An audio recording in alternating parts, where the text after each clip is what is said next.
Olá, boa noite. Estão me ouvindo? Tô, Ai, tô. eu Tá não me sei vendo? qual que... Estou lhe vendo. Agora eu consegui lhe ver.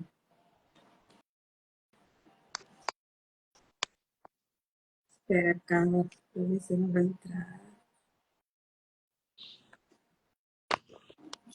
Olá, Ana Paula, Elis, meu professor Claudinei.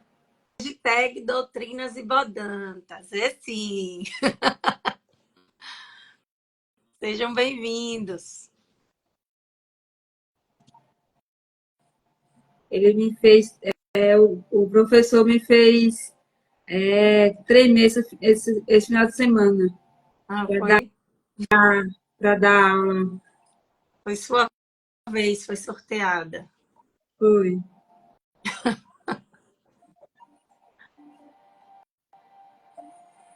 Carla, Carla está entrando? não sei, você me chamou? Tá mute aí.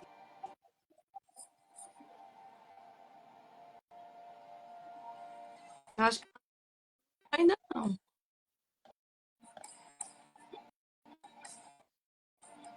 Olá, professor. Olá, professor.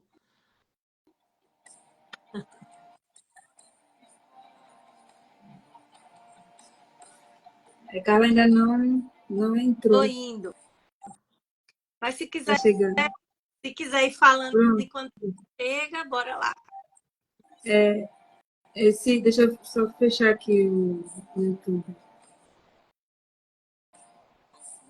porque senão eu fico com muitas coisas. Mas é isso, a gente chegou agora no capítulo 6 do livro de As Bênçãos de Apocalipse, né? E essa é o capítulo 5. Apocalipse. O capítulo 6 e 7 do livro de Apocalipse. É porque eu me confundo um pouquinho. Mas dá o capítulo 5. Isso, do livro é o capítulo 5. Carla E chegou. nesse capítulo, você chegou. Nesse capítulo, o título dele é Abençoados por serem protegidos por Deus. E a gente vai aprender um pouquinho da visão que a Nancy traz sobre as expectativas que nós temos dessas promessas, né? Às vezes a gente, a nossa expectativa como crentes, muitas das vezes, a gente se apoia na religião de uma forma mística, né? Não, eu vou seguir a Cristo agora, e aí eu não vou ter mais dificuldades, eu não vou passar mais por perrengues, eu não vou sofrer mais doença. Algo que veio muito também da teologia da prosperidade, né? Você é crente em Cristo, você não sofre mais doença.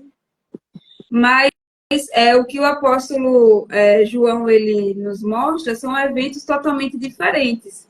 E aí, e essas expectativas são algo que nos é prometido desde sempre, né? A gente tem essa expectativa desde da nossa infância até quando a gente vai estar no fim da nossa vida, a gente sempre sonha, a gente sempre tem novos sonhos, novas expectativas.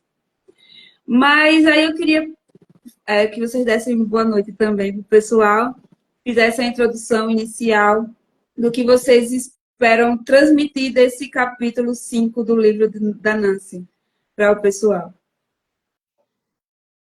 Enquanto isso, eu vou mandando aqui para o pessoal a live, tá, minha gente? Eu vou mandar aqui, vocês não vão me ver focando muito, porque eu vou mandar para o pessoal. Aproveitem e também mandem para os seus amigos aí através do aviãozinho. Estamos. Vai, Carla. Boa noite, gente. É uma alegria a gente estar aqui mais uma vez, né, para falar sobre esse livro maravilhoso. Só que aqui eu quero fazer um adendo, é que a Elisângela colocou aqui que ela lembrou de fazer a pergunta para o filho. Lembra que a gente falou semana passada? E eu também lembrei que eu fiz também para mim. Aí, Elisângela, escreve aí que a gente lê. Mas alguém fez essa pergunta que a gente falou semana passada para a gente perguntar ao filho qual é a frase, a coisa que a gente mais fala ou repete todo dia, que isso teve a ver com a live da semana passada. Eu vou dizer aqui, Rivka disse assim, mãe, você não tem uma frase, mas tudo você diz. A Bíblia diz, a Bíblia diz, a Bíblia diz, porque a Bíblia diz. Foi algo bom. Quem fez, gente, pode escrever aqui e escreve que a gente lê, tá? Agora eu vou deixar a Valéria falar. Ah, a Elisângela disse que mandou ele fazer as coisas. Fazer as coisas. E Lesca disse, me surpreendi com a resposta que foi, Vitor, vá fazer o devocional agora, gritando. Bom, pelo menos a gente está bem, né? Não é algo negativo. É. Pode falar agora, Valéria. Voltando ao capítulo 5, né? Olha, quem não fez a pergunta pode fazer ainda, viu? Tem oportunidade. Voltando ao capítulo 5 da Nancy, mais que ela está falando do capítulo 6 e 7 de Apocalipse, a gente continua vendo as visões de João e agora a gente vai ver os selos sendo abertos, né? Capítulo 6 até o 8, nós vamos ver os 7 selos sendo abertos, mas do 6 e o 7 a gente só vai ver até o 6º selo. E eu espero que você fique até o final, porque assim, a abertura dos selos parece no início um pouco assustadora, mas no final vocês vão se maravilhar com aquilo que está sendo proposto com essa ideia da abertura dos selos do livro de Apocalipse, né? Porque desencadeia eventos que são significativos, né, para o plano de Deus na história e também nos diz o que nós devemos esperar. Então, o que é que nós esperamos, que podemos esperar a partir da abertura desses selos? O que é que vem por aí? Então, isso está sendo bem legal ter esse conhecimento, né? Aprender isso com a palavra de Deus. É onde a gente deve colocar nossas verdadeiras expectativas, né? Ao lermos essas revelações que foram passadas para João, para passar para a gente, para deixar para a gente o que ele podia passar, né? Mas aí, João nos comunica uma remoção dos 4 primeiros selos. Seus símbolos e significados representam um julgamento para os que rejeitaram o cordeiro? Vocês acham que isso é uma afirmativa correta? Agora, você já foi para esse ponto e Carla não se apresentou nem falou nada. Você vai falar, É Carla? verdade. Ela ficou caladinha. Aí Travou. travando. Mas vamos lá. A gente está vendo aqui, né, que é Cordeiro que abre os selos, porque no capítulo anterior a gente viu que João, ele chorava porque ele estava desesperado quem abriria os selos, né? Você travou, Carla, voltou. E aí João vai ver essa visão, né, do Cordeiro abrindo os selos. E por que ele abre, né? A gente sabe que ele vai trazer a questão dele abrir é porque ele era o único que poderia abrir, né, todos esses selos. E entendendo bem os selos, a gente percebe que eles não são apenas uma perspectiva futura, mas também uma perspectiva de presente, que a gente tem visto em certa medida algumas coisas que estão sendo ditas nos versículos, né, capítulo 6 e 7, algumas coisas já acontecendo, né? Então, os selos não são coisas que, eu vou me preocupar com isso depois, mas são coisas que já nos mostram, já nos trazem algumas prévias daquilo que Jesus está fazendo, né? Daquilo que Deus está preparando para o retorno de Cristo, né? Em busca da sua igreja. E, como você falou, a questão das expectativas que nós geramos, às vezes, quando a gente serve a Cristo, né? A gente achar que não teremos dificuldades, não passaremos por situações complexas, é falta de conhecimento bíblico mesmo, porque a palavra de Deus vai deixar claro, até mesmo no Sermão do Monte, que nós seremos bem-aventurados aqueles que serão perseguidos em meu nome. Então, a gente está vendo na estrutura bíblica e nesse ponto aqui que o mundo tem rejeitado o Cordeiro. O mundo tem rejeitado o sangue do Cordeiro. Então, não devemos esperar muito, né, do mundo, que ele nos abrace ou nos aceite.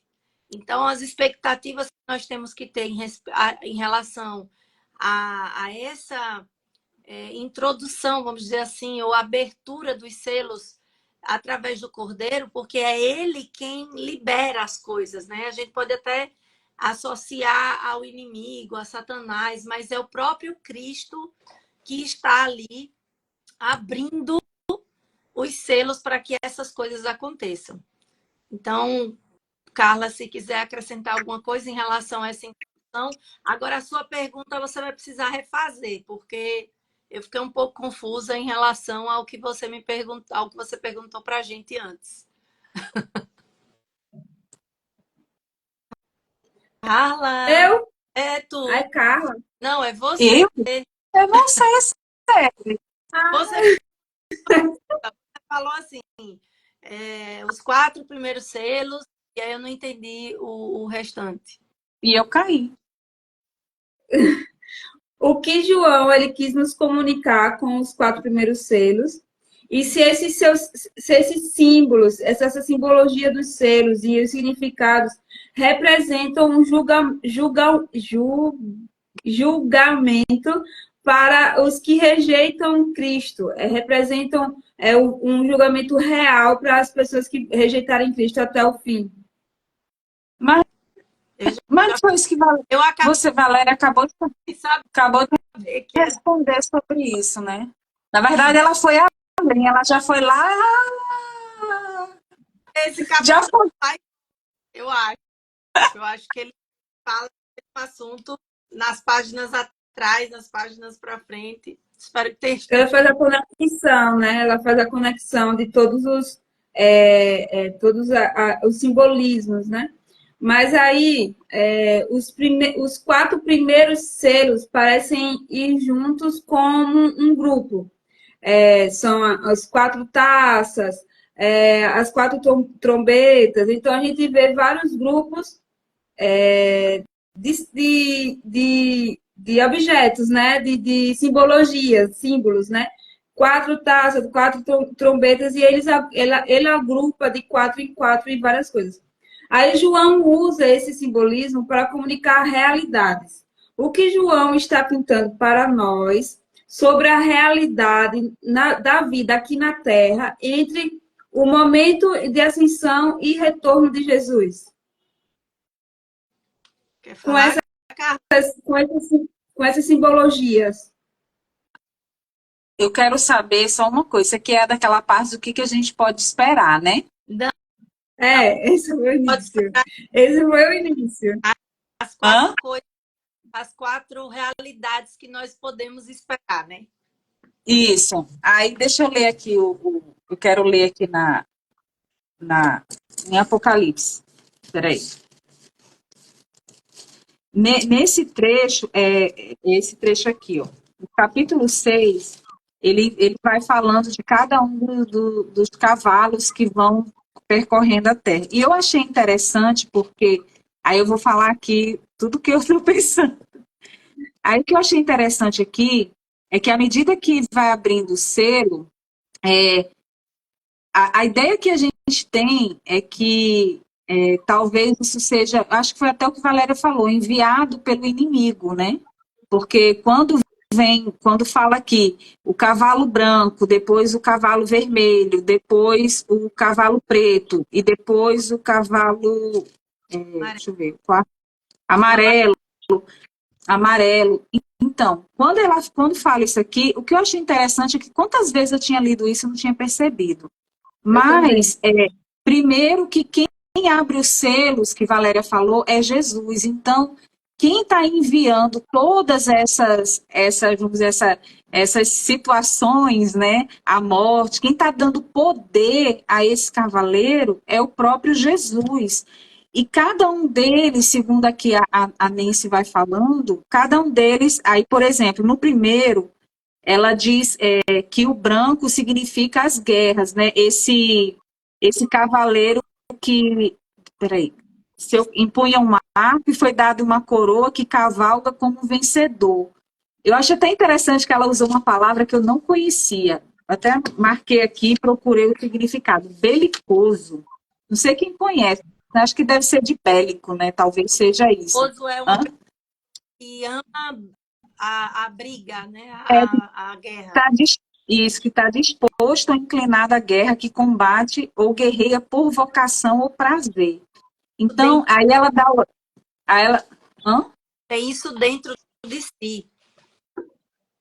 Aí ela diz aqui que seria justamente... Ela até usa alguns exemplos.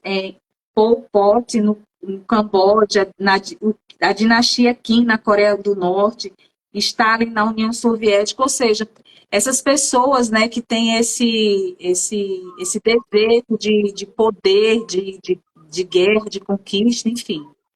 Aí fala a questão da guerra. Aí, o que é interessante é que diz assim, e foi-lhe dada uma coroa, ou seja, foi dado. Aí no cavalo vermelho a mesma coisa. E foi-lhe dada uma grande espada. E no preto, e foi-lhe... Cadê? Foi Não, esse eu não sei. Esse ela não cita. Não cita, mas tinha na mão a balança. E no preto foi dado poder sobre um quarto da terra. Então, assim, foi concedido o poder. E cada um deles tem um significado, né? O primeiro, guerras. O segundo, conflitos e morte. O terceiro, escassez, desigualdade social, desequilíbrio econômico, né? Então, assim, aí são realidades que a gente já vive hoje. E é interessante que é o que a gente tem vivido, né? Sempre tem, ela até cita aqui um lugar para a gente ver quantas guerras, mas a gente nem precisa, né? Porque tem umas guerras aí que a gente já sabe onde tem. Mas esse desequilíbrio econômico, essa matança, essa discórdia, doença, enfermidade, tudo isso tem acontecido. Então, isso aqui, no que eu entendi, é que o próprio Cristo permitiu, deu isso, primeiro também, aí eu cheguei na pergunta da Sérgio, né? Porque, sim, com o intuito de trazer julgamento, né, por aqueles que não creem. Mas, ao mesmo tempo, deixa eu ver, eu quero ler aqui, porque eu prefiro ler o que a autora falou para não faltar nada. Eu até anotei aqui. Embora essas dificuldades sirvam com um propósito de julgamento contra aqueles que se opõem ao Cordeiro, porque quando a gente pensa nessas coisas, né, nesses cavaleiros, eles vai ser um julgamento para aqueles que se opõem a Cristo, né? Mas eles também têm um propósito santificador entre todos que pertencem a ele. Eles julgam os que foram destinados ao julgamento, bem como purificar e refinar a fé daqueles que foram destinados à glória. Então, essas coisas que a gente tem passado, que esses cavaleiros aí vêm trazendo aí sobre a humanidade, que é o que a gente tem passado, eles traz julgamento, mas também refina a nossa fé, né? Nos fortalece, porque, como a gente falou inicialmente, a gente vai ter tribulação. A pessoa que se ilude, que entra na vida cristã, achando que me converti, não vou ter problema, os seus problemas acabaram, nem as coisas do Tabajara não ia resolver. Então, assim, a gente não tem como. E é justamente em meio a essas provações, né, que a nossa fé é purificada, que nós somos transformados, burilados. Não tem como o crente passar pela vida sem ter.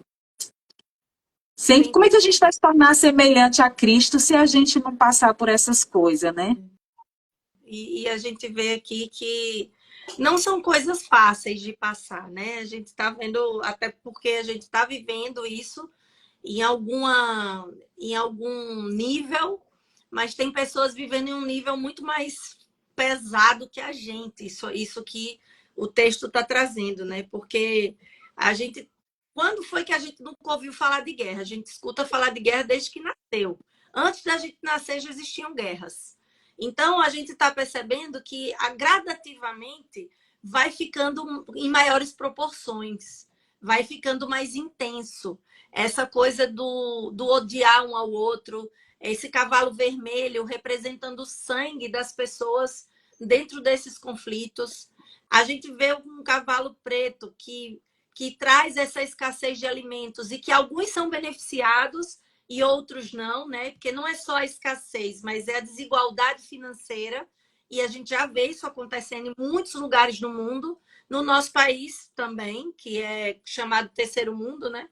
E esse cavalo amarelo, que às vezes parece, até ela fala assim, parece que é um cavalo apático, doentio, um cavalo que tem até cor de moribundo, né? De morto, porque ele vai trazer a morte, né?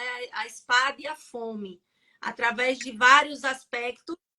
E a gente viu com a pandemia quantas pessoas, quantas mil pessoas morreram ao longo da pandemia nesses anos que passaram, né? E a gente sempre sabendo que cada dia é uma virose nova que aparece, né? E que pega as pessoas. Agora temos uma febre como é o nome? Do bichinho que morde a gente, que tem aqui muito.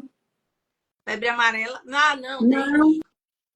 não, é da muriçoca, não. Eu esqueci, muruí, um negócio assim. Aí tem uma febre que tá aqui em Sergipe dando. Mas a É nova. tendência é por conta do pecado, né? Porque a gente tem que lembrar que o Cordeiro está liberando esses cavalos por conta da ira de Deus, porque o mundo tem rejeitado, as pessoas têm rejeitado o sangue salvífico do Cordeiro. Não é, eles têm rejeitado a salvação. Não é o fato de rejeitar Deus, mas é o fato de rejeitar a salvação através do sangue derramado na cruz, né? Jesus faz um sacrifício e a pessoa simplesmente ignora, porque ela se sente capaz nas suas próprios potenciais, né? Nas suas próprias essa longevidade que se busca tanto, esse financeiro que se busca tanto, esse poder que se busca tanto, está aí representando essa rejeição, né, ao poder de Deus e a dependência do Senhor. Mas também nisso aí que Valéria falou nessa realidade que tem muitos cristãos sendo perseguidos, né? Então, a gente não tem passado, mas eu acho que é justamente por vir essas coisas que deveria despertar em nós um desejo, um anseio maior pela eternidade, né? Pelo céu. Porque eu acho, vou ser muito sincera, eu acho que a gente é tão acostumado aqui, tão apegado aqui, tão desejoso às coisas aqui, que somente se a gente estiver nesse ponto aí de pessoas, né, como a gente vê na Eritreia, que são presos em containers, e tantos outros países onde a perseguição é ferrenha, que ali, naquela situação, o que resta a eles, a não ser clamar a volta de Cristo. E vamos ser sinceros, será que a gente clama mesmo a volta de Cristo? Será que a gente tem ansiado o retorno de Cristo ou a gente está bem confortável aqui nessa terra? Eu acho que muitas vezes a gente se encaixa mais no conforto aqui, no cristianismo que a gente tem vivido, na vidinha que a gente leva, do que a gente de fato ansiar assim, volta, Senhor. Até das pessoas pararem para ouvir comentários como esse. Porque muita gente não quer falar sobre o que está escrito aqui. Porque realmente vocês dizerem que não gera um desconforto, eu não acredito, porque gera em nós um desconforto. Saber que tantas pessoas vão passar por essa situação e nós estaremos. A gente vai ver mais na frente que nós podemos, no segundo tópico do livro que ela até fala, vou adiantar até passagem de Maria aí, que ela fala assim, podemos esperar ser perseguidos por causa do nosso testemunho em Jesus Cristo. De fato, nós seremos perseguidos por isso. É uma verdade que a gente vai ter que carregar. Levantou a mão, aceitou Jesus, é isso aí. Por quê? Porque o mundo rejeita ele. Então, se você serve a ele, segue a ele, provavelmente você será rejeitado. E se você for rejeitado, é um sinal que você está em dia, né? É até um sinal assim, ó, graças a Deus eu estou em Cristo.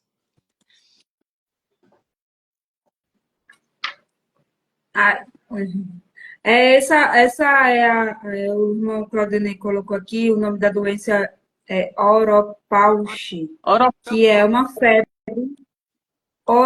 Gente, eu nem ouvi falar sobre isso. É uma febre transmitida pelo mosquitinho chamado aqui comumente como marui. E ela dá sintomas tipo misturada dengue com gripe, entendeu? Então é bem ruim. Mas aqui em Sergipe já está tendo vários casos com relação a isso. E aí, eu até destaquei dessa parte, dessa primeira parte do livro, que eu achei interessante o seguinte, porque a gente finaliza o capítulo do livro passado, no livro da Nancy, o capítulo 4, né, que ele trabalha o capítulo 5, e aí ele finaliza João chorando,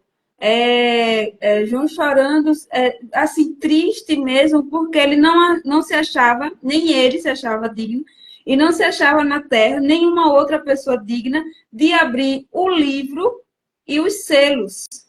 E João chora por isso.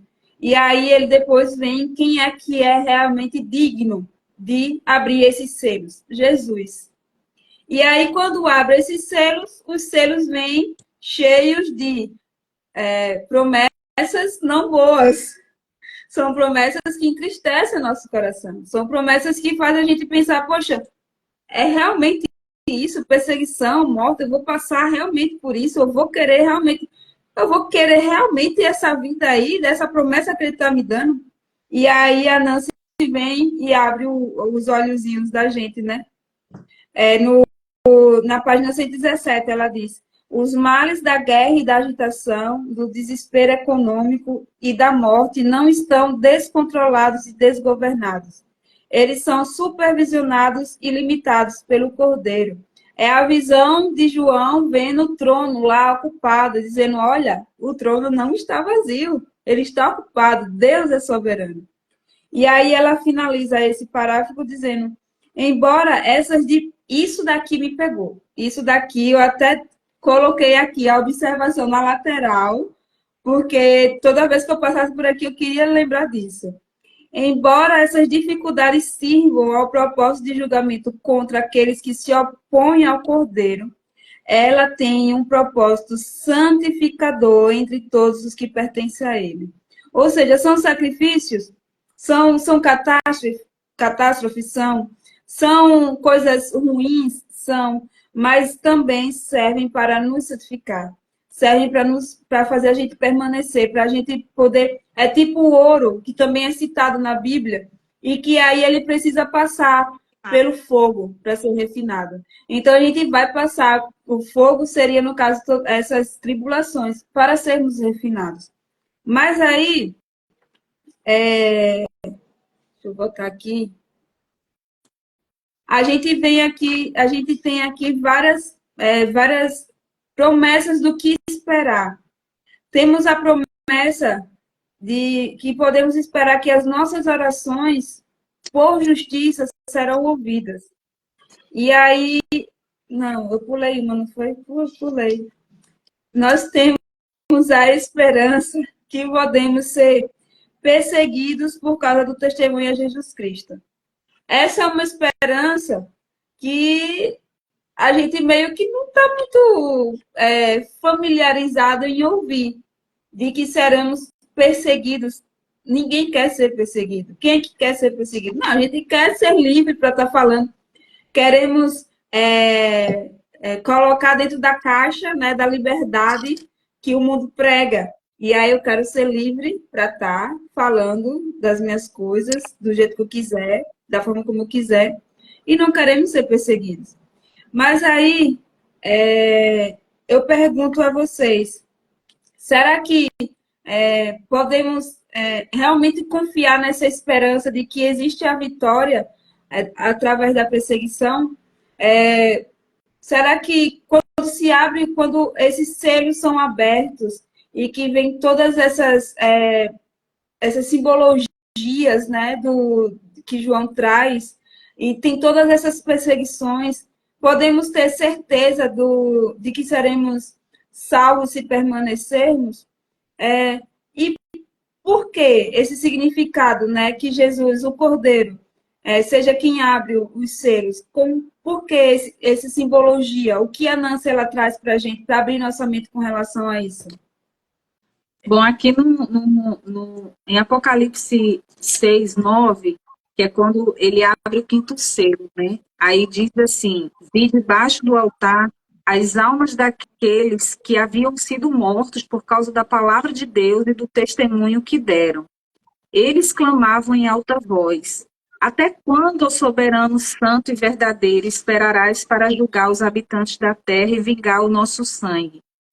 Então, cada um deles recebeu uma veste branca e foi-lhes dito que esperassem um pouco mais até que se completasse o número dos seus conservos e irmãos que deveriam ser mortos como eles. Então, a gente vê aqui que a gente, e eu gostei de uma frase que a Nancy diz sobre essa parte, de que o livro de Apocalipse ele não foi escrito como um guia sobre como evitar a perseguição, mas como um encorajamento para suportá-la fielmente. Então, se aqueles que estão ali na presença do Cordeiro, né, no altar, debaixo do altar, e receberam essas vestes brancas, estão ali na presença do Cordeiro, então, o próprio Jesus diz, olha, vocês vão aguentar mais um pouquinho aí, porque ainda falta aqueles que vão passar pelas mesmas coisas que vocês passaram. Então, aqui já está dizendo que a vitória é nossa, porque se a gente perseverar até o fim, a gente vai estar junto com eles. E é o que vai falar mais na frente, né? Quando ele vê aquela multidão. Então, a perseguição é certa, mas se a gente perseverar e a gente receber o selo, se a gente tiver o selo, que a gente vai falar mais para frente, a gente vai se reunir com eles aqui. Pode falar. Uma coisa que eu quero acrescentar aqui na página 118, ela diz assim: queremos pensar que a perseguição é para as pessoas que vivem em outro tempo, outro lugar, sob um tipo diferente de governo. E, por vezes, confundimos o fato de sermos perseguidos pela nossa política, pelas nossas opiniões ou simplesmente por causa da nossa personalidade, com o fato de sermos perseguidos pelo nosso claro testemunho da realeza de Jesus. Às vezes a gente acha que uma pessoa no trabalho está perseguindo porque você é crente ou porque o político tal está perseguindo porque você é crente, mas isso é tão pequeno diante do que a gente está vendo aqui, porque, na verdade, a perseguição ela existe porque o mundo rejeita Cristo. É isso que a gente precisa entender. E tudo isso que está acontecendo, e João enfatiza que quem abre o livro é Jesus, é o Cordeiro, para que você lembre, eu me lembre, que aí está a concretização do Cordeiro vencedor. Daquele que foi morto, né, como Cordeiro, mas que ruge agora como um leão. E nós vamos ver no capítulo 7 essa caracterização, né, através das tribos. E a gente está vendo aqui que Jesus ele é quem tem um governo do mundo em suas mãos. É Deus que governa, é Deus que senta no trono, e Cristo virá, né, como Cordeiro vencedor, e por isso é significativo saber que é Ele que está abrindo, não está fora do controle. Nós vamos ver situações difíceis, nós vamos vivenciar problemas e situações de perseguição, sim, isso vai acontecer, mas ao mesmo tempo temos que lembrar que quem está abrindo é o Cordeiro, porque ele não perdeu o controle da situação. Ele está de olho em todas essas coisas, e nós vamos perceber ao longo desses capítulos que, embora toda essa tribulação, essa agitação está acontecendo, esses conflitos, porque nós estamos vendo conflito na Venezuela, conflito na Rússia com a Ucrânia, nós estamos vendo Israel em conflito, nós estamos vendo a Coreia do Norte com a Coreia do Sul já não se entendem, e a Coreia do Norte tem toda aquela situação, né, com aquele ditador. Nós estamos vendo um mundo em colapso. Até mesmo um dia desses eu assisti no jornal o Pânico na TV, teve um jornalista que falou assim: nós estamos vivendo um verdadeiro caos no mundo, eu não sei o que está acontecendo no mundo. Ele falou assim, eu falei, caramba, eu vou mandar a Bíblia para ele, porque nós estamos vivenciando, e ainda não se está falando de juízo final, sabe? A gente está vivenciando os inícios, ou vamos dizer assim, as dores iniciais, né? Porque dói na gente, a gente assistiu o jornal hoje. Dói muito você acompanhar isso. E quando a gente também tem acesso a informações sobre os funcionários, sobre as pessoas que estão na Venezuela mesmo, está sendo proibido falar do governo, as igrejas estão tendo que se reunir às escondidas em alguns dias da semana. A situação lá está muito crítica. E a gente já está vendo bem pertinho da gente. Venezuela é aqui embaixo. Não é lá no outro lado do mundo. Mas, amiga, a gente já não pode falar do governo. Já está aqui, né? Nem lá, né? Está aqui. Isso aí, né? Então, a gente precisa entender que todas essas coisas estão acontecendo e nós precisamos ter sede de aprender isso para a gente saber lidar. Deus está deixando para a gente uma carta para que a gente saiba perseverar. Como a gente pode receber o cuidado, a proteção desse cordeiro?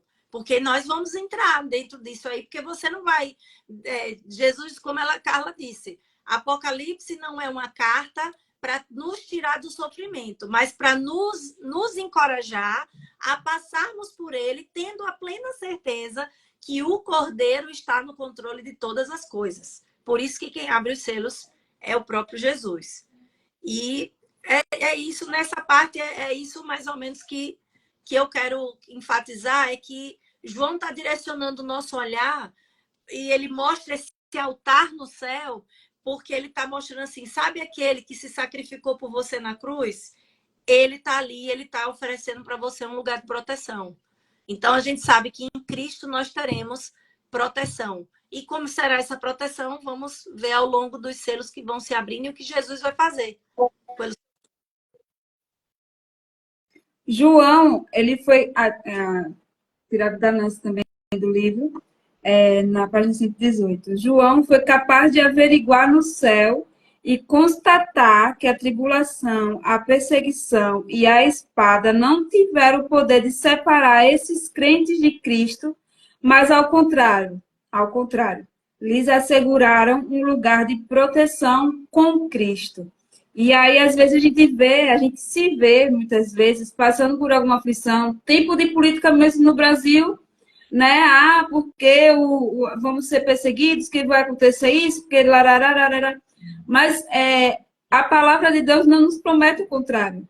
Promete, claro, que se a gente coloca um político que vai ter um viés mais cristão, ele não vai dizer, isso não vai acontecer. Não, isso vai acontecer. Só está demorando um pouco mais, mas vai acontecer. A perseguição vai acontecer. Todas essas tribulações irão acontecer. Essa é a certeza que a gente tem. E a certeza que a gente precisa ter é que a gente precisa justamente entregar nossas vidas realmente a Cristo e orarmos. As nossas orações, elas precisam ser... precisamos ter uma vida de oração, precisamos estar entregando nossas vidas em oração, precisamos estar entregando essas tribulações também em oração. E aí, o que podemos esperar? Como podemos saber? Como podemos fazer para ter a certeza que as nossas orações por justiça serão ouvidas? Carla e Valéria. Quer começar, amiga? Pode começar.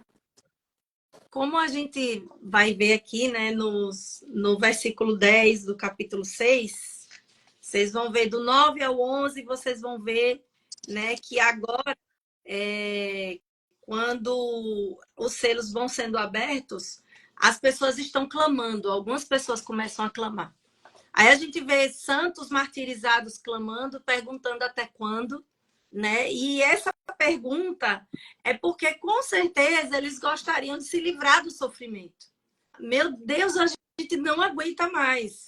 A gente quer ficar livre disso. Nós queremos que esse sofrimento tenha fim.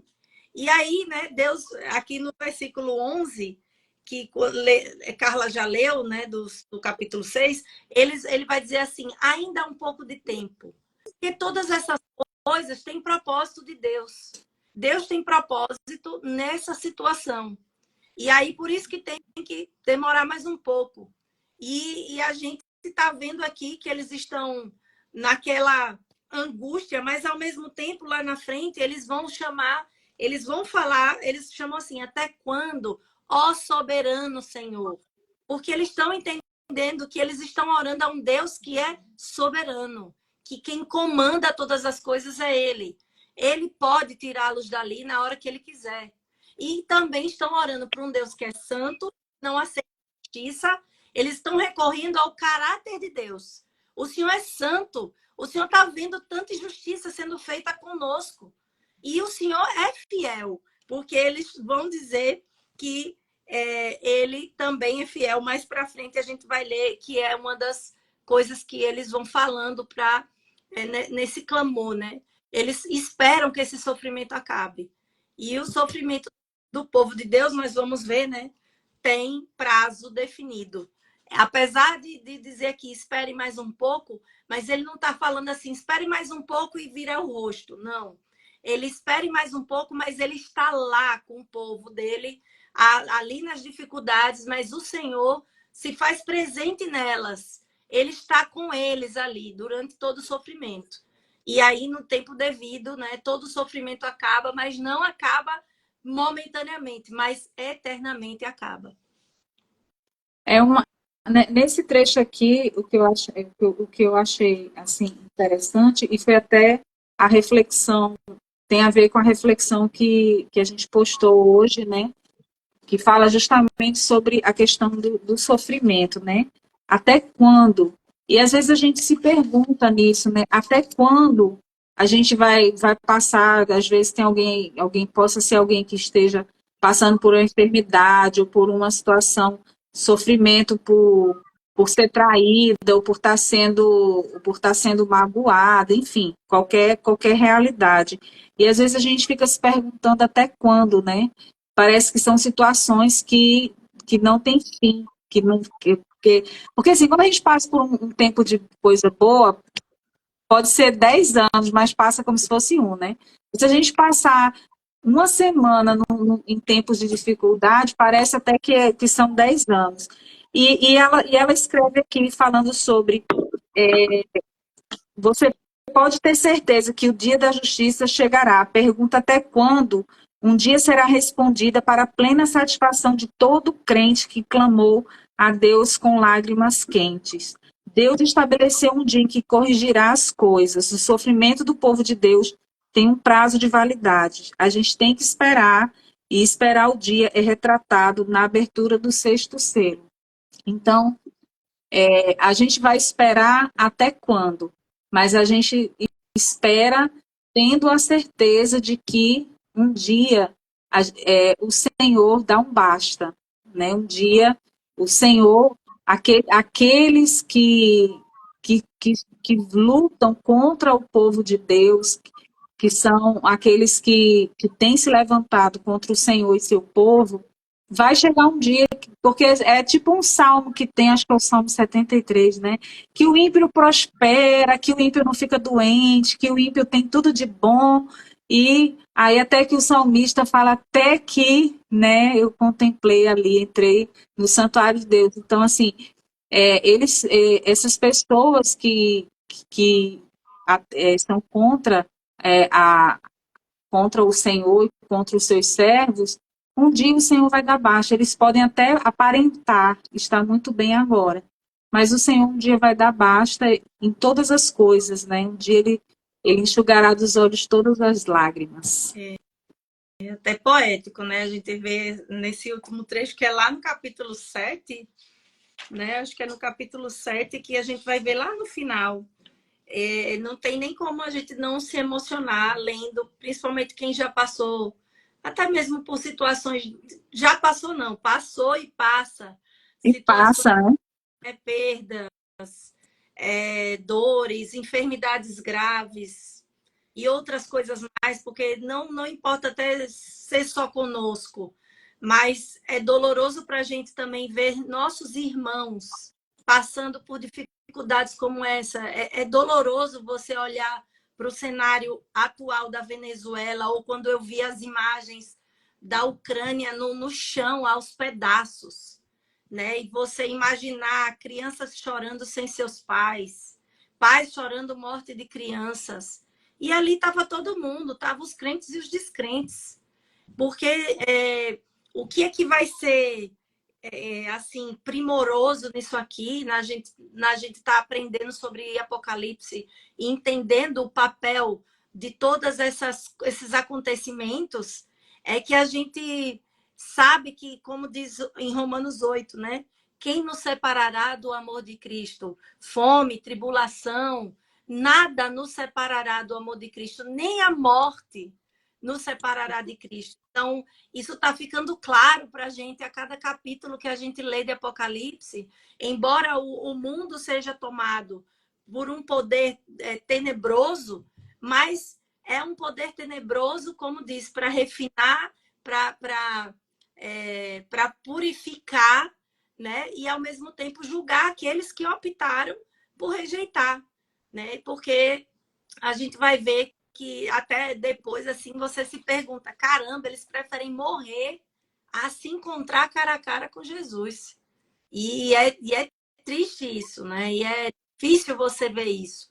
Porque o que Jesus está nos prometendo é uma eternidade com Ele, uma eternidade pura. Mas, desde o Éden, quando o pecado, e o pecado noético, né, cai sobre nós, nós ficamos com a carne, um desejo pecaminoso, coisas que nos distanciam de Deus, que nos leva a outros deuses, a outras idolatrias, a outras coisas. E aí a gente fica cego mesmo, a gente se apaixona por aquilo que nos distancia de Deus. Se a gente não se apaixonar pelo Senhor, não deixar os nossos corações na direção da flecha, né? Como flecha na direção do coração de Deus, a gente vai flechar outra coisa. E é isso que a gente vai aprendendo aqui também, né? A adorar a Cristo e a deixar-se a contemplar as ações do Senhor, mesmo sem entender. Mesmo que elas sejam, às vezes, aos nossos olhos dolorosas, mas sabendo que tem um propósito em tudo que Deus faz.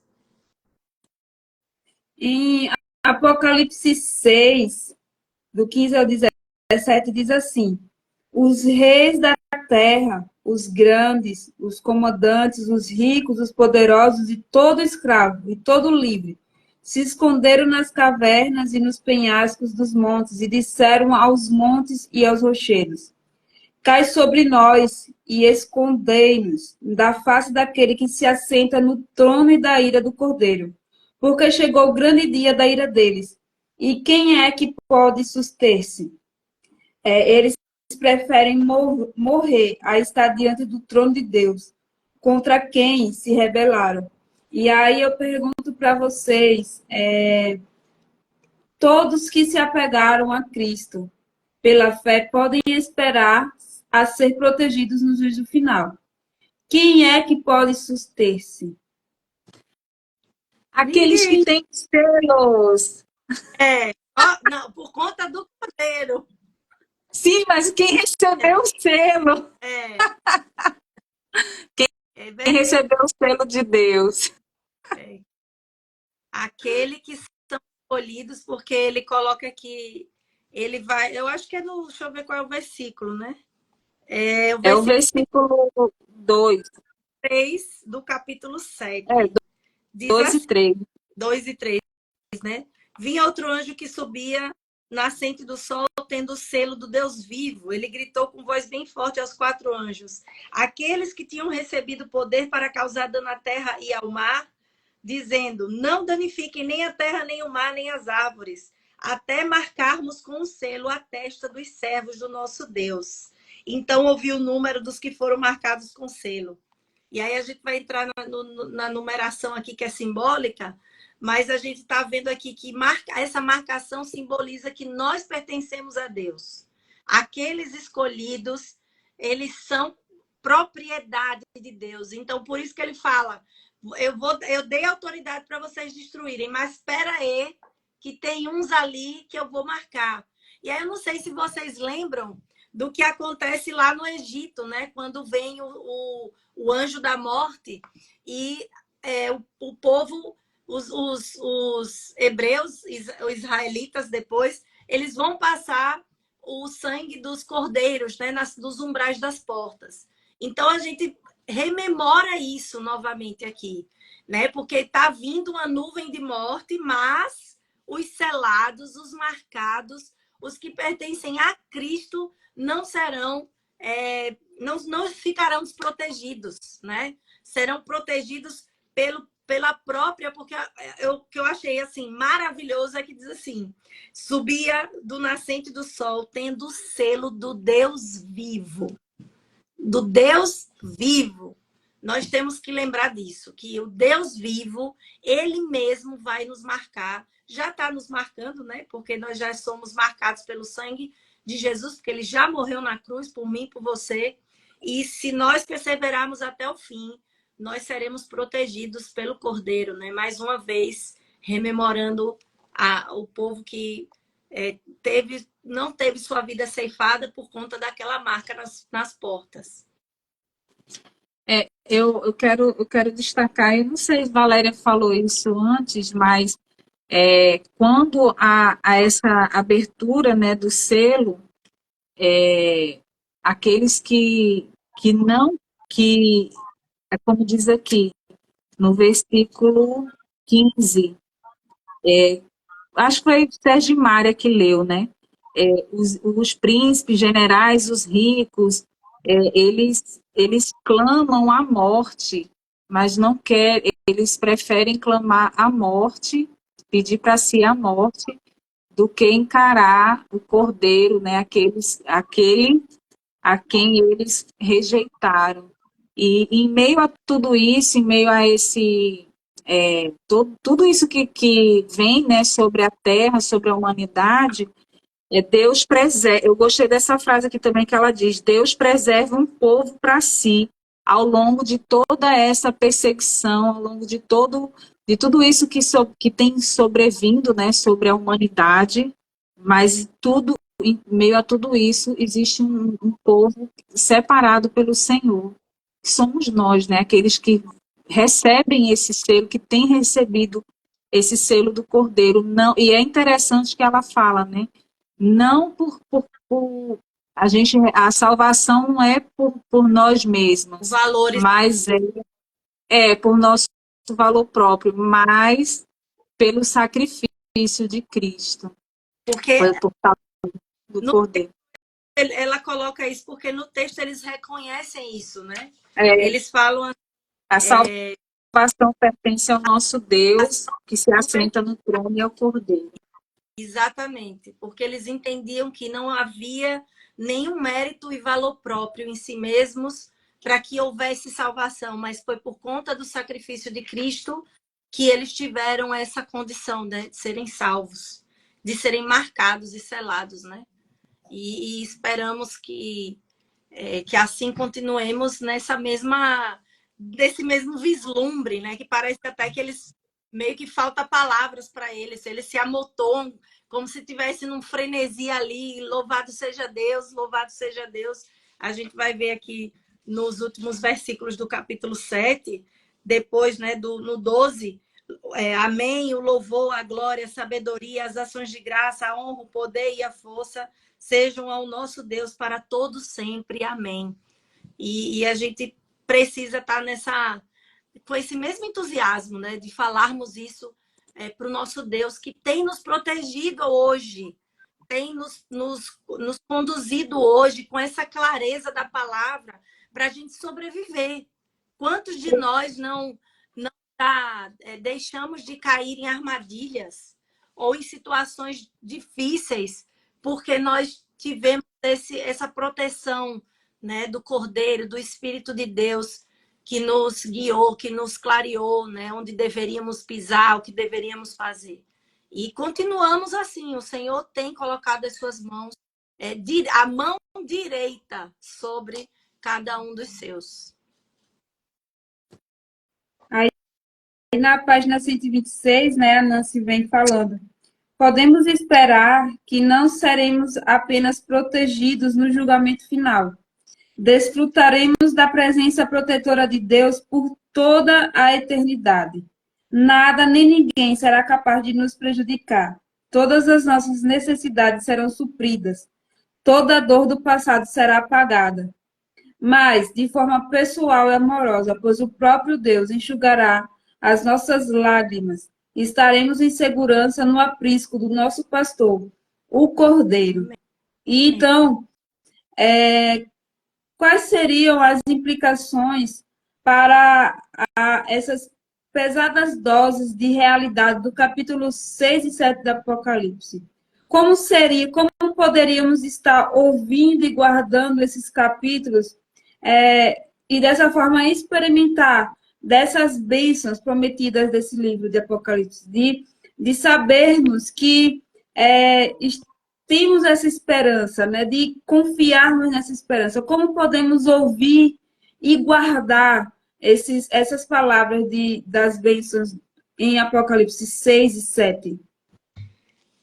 Eu queria, que nós já estamos terminando, mas eu queria ler aqui capítulo 7, versículo 15, 16 e 17, que diz assim: quais são as implicações, né?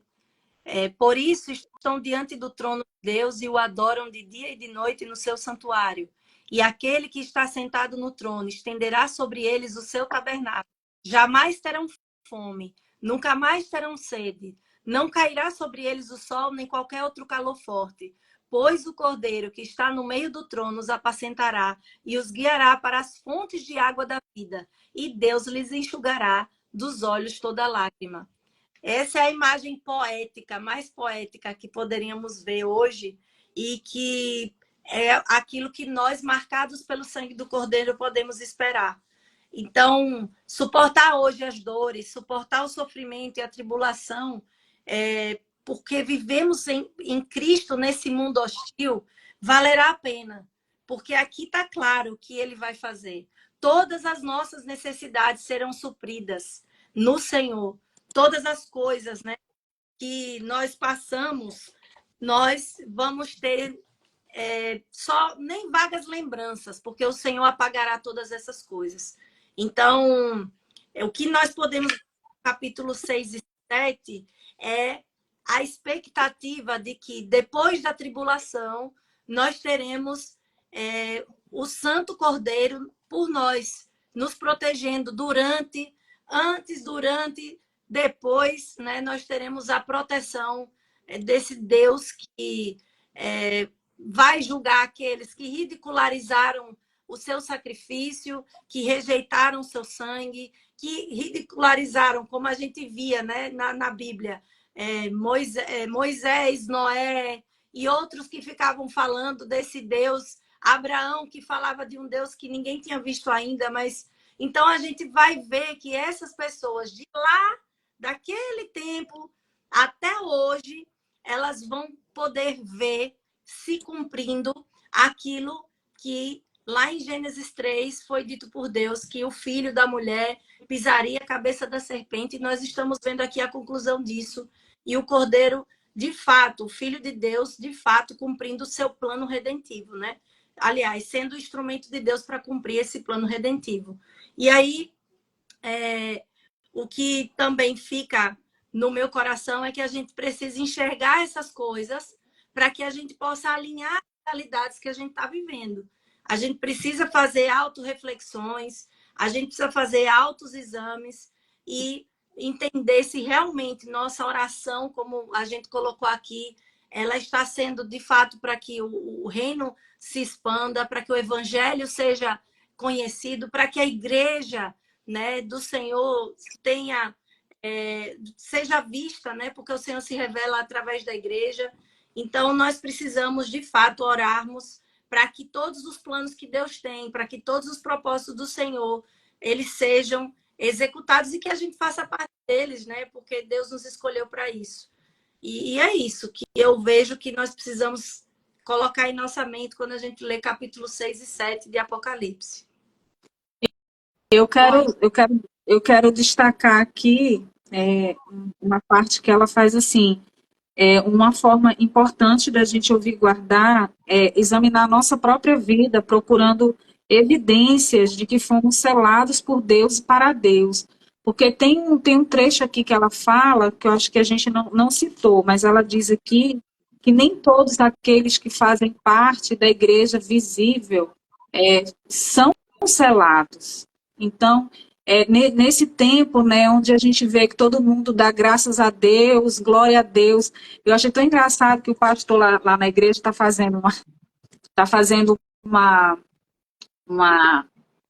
conferência sobre a Trindade, né, falando sobre o Deus triuno. Aí eu achei, porque eu não tinha visto, eu estou meio por fora assim das Olimpíadas. Aí ele disse assim, teve uma lá que ganhou e disse assim, primeiro eu quero agradecer a Deus, eu não vou citar o nome porque eu não sei quem é. Eu quero agradecer a Deus por ter me concedido essa vitória e quero mandar um beijo para minha esposa, ou seja, a mulher era casada com outra mulher, estava dando graças a Deus. Então, assim, hoje em dia todo mundo diz, né, que serve a Deus, dá graças a Deus, todo mundo acredita em Deus, mas é necessário a gente fazer essa reflexão. Será que, de fato, nós fomos selados?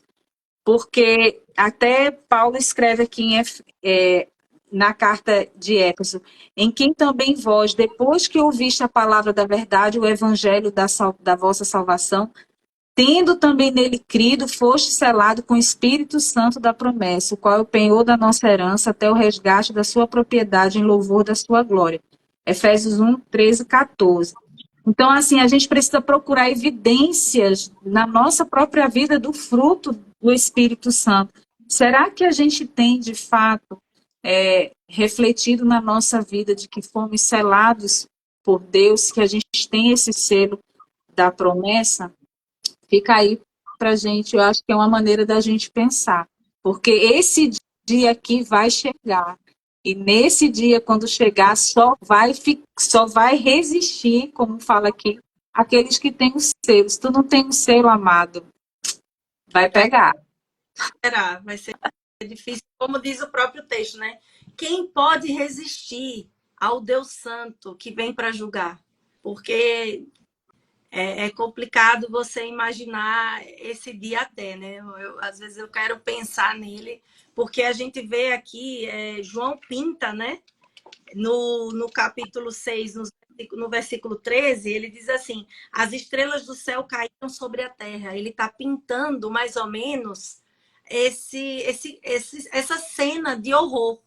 Porque imagine você, um grande terremoto, o sol se tornou negro, como um pano de saco feito de crina, a lua ficou toda vermelha, e a terra, como a figueira deixa cair seus figos, também foi sacudida, o céu encolheu-se. Então, você imaginar isso acontecendo, João está pintando como vai ser um dia de horror, um dia tenebroso que nós não queremos nem sequer imaginar. E essa questão que Carla fala de que alguns serão selados, e uma coisa que fica claro também é que quando ele vai falar das tribos no capítulo 7, ele cita a tribo de José, mas não cita Efraim e Dan. Por quê? Porque Efraim e Dan foi duas tribos que se desligaram de Deus e adoraram outras coisas. E aí ele aqui está representando muitos que estarão dentro do povo de Deus, mas que não serão selados, se deixaram distrair e passaram a adorar outros deuses. Porque imagine que Efraim e Dan não foi proposital, não foi de cara assim.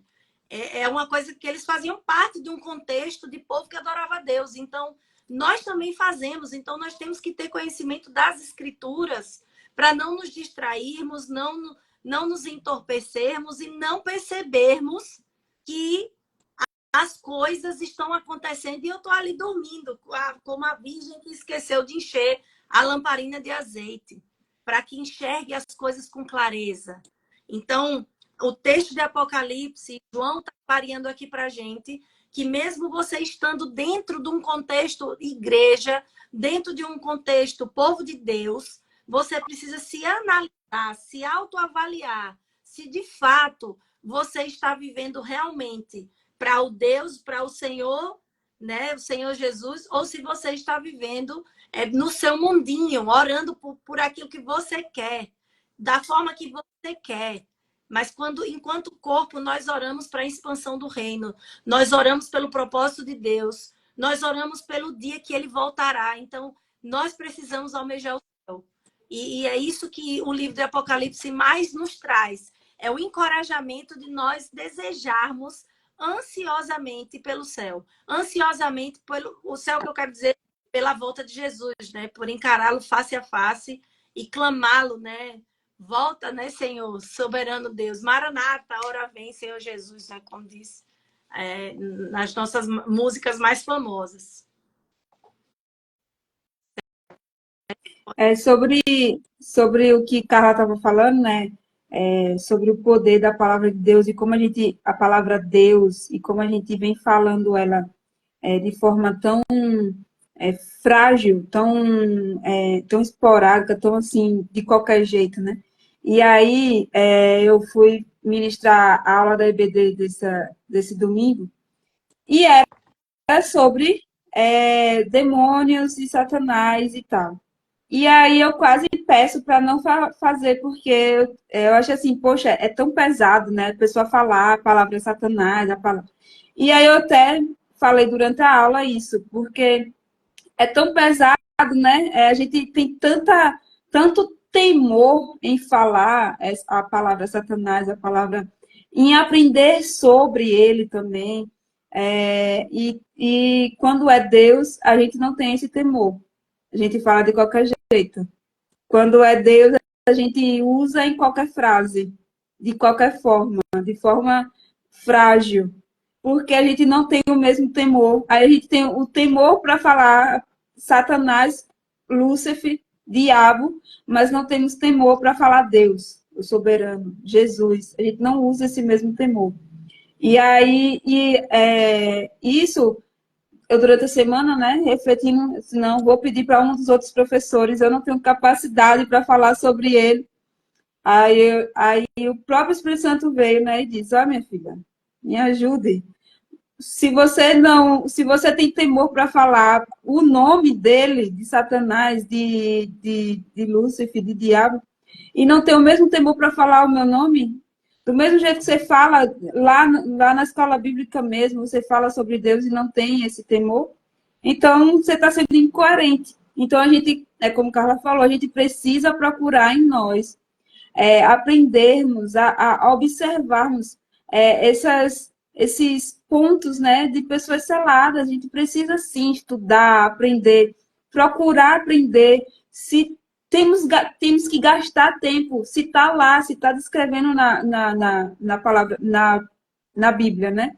Ele vem citando, então a gente precisa gastar tempo, sim, estudando sobre isso. 2 Timóteo 3,15, eu acho que fala sobre isso, né? Para a gente poder estudar bem a palavra de Deus, né? Se está lá, a gente precisa gastar tempo com isso. Precisamos aprender a orar também. Precisamos aprender a mostrar quem é o centro da nossa vida também nas orações. Eu tenho vários exemplos meus mesmo, de que eu gastei oração, gastei jejum, gastei várias dessas disciplinas que a gente espirituais, só que o centro não estava sendo Deus, o centro não estava sendo a expansão do reino de Deus, o centro estava sendo eu. O centro estava sendo a minha vida pessoal. O centro estava sendo uma determinada pessoa e não Deus. Essas... Ah, Sérgio, como é que você sabe? Hoje eu sei, depois que passou, é claro, que eu aprendi e comecei a perceber que aquelas orações e aqueles jejuns e várias coisas que eu fazia, dizendo que era para Deus, e vi que, na verdade, não tinha nada a ver com Deus. Ali eu estava dizendo, olha, Jesus, vê essa pessoa, restaura essa vida aqui, e ficava só nisso. E não, assim, Deus, que o Senhor seja o centro, que o Senhor seja revelado, que a expansão do teu reino esteja acontecendo, que a gente possa transbordar do teu reino, que o Senhor possa vir manifestar aqui na terra o teu reino. Não estava sendo isso, não estava sendo uma oração para a expansão do evangelho, não estava sendo uma oração para que Deus fosse o centro. Então, a gente vê também nas orações dos santos, aí em Apocalipse, no final do 7, do capítulo 5º, e aí eles perguntam até quando?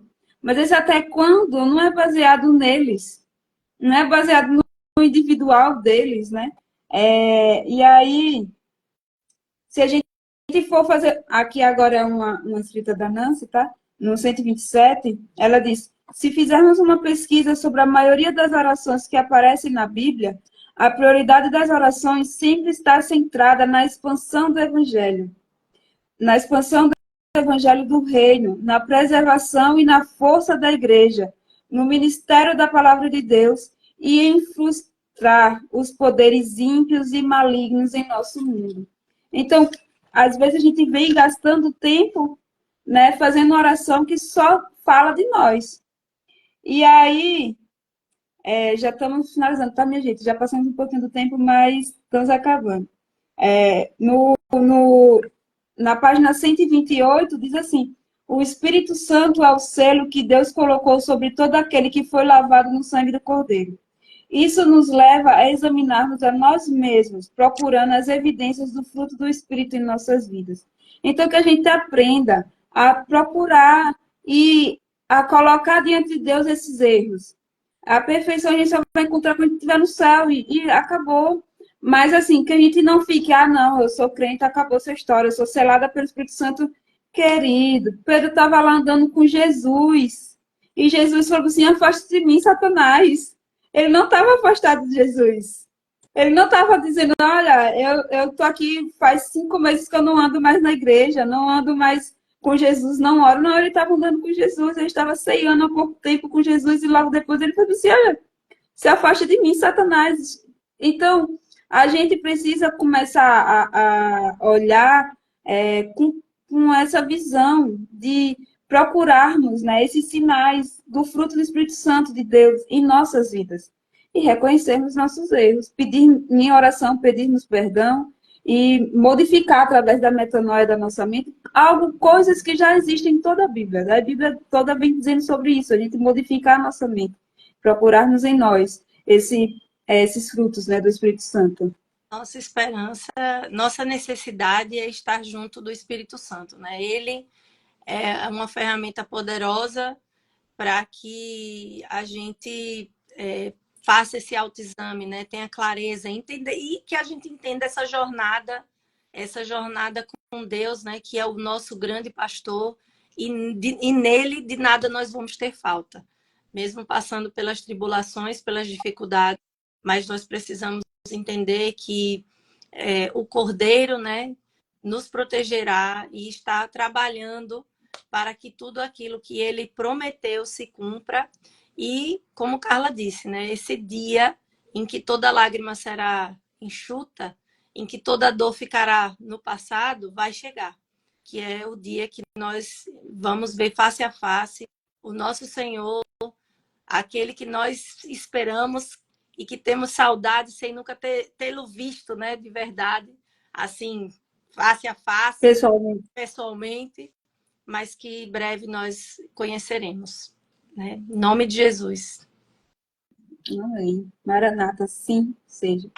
Mas já estamos acabando, tá? Nossa live. Teremos nosso próximo encontro, vai ser dia 19/8, próxima segunda-feira, às 8 horas, estaremos trabalhando o capítulo 6 do livro da Nancy, que é baseado em cima do capítulo 8 e 11 de Apocalipse. Então, leiam o livro de Apocalipse, capítulo 8 e 11, ao 11, e a gente vai estar pontuando algumas coisinhas sobre esses capítulos de Apocalipse.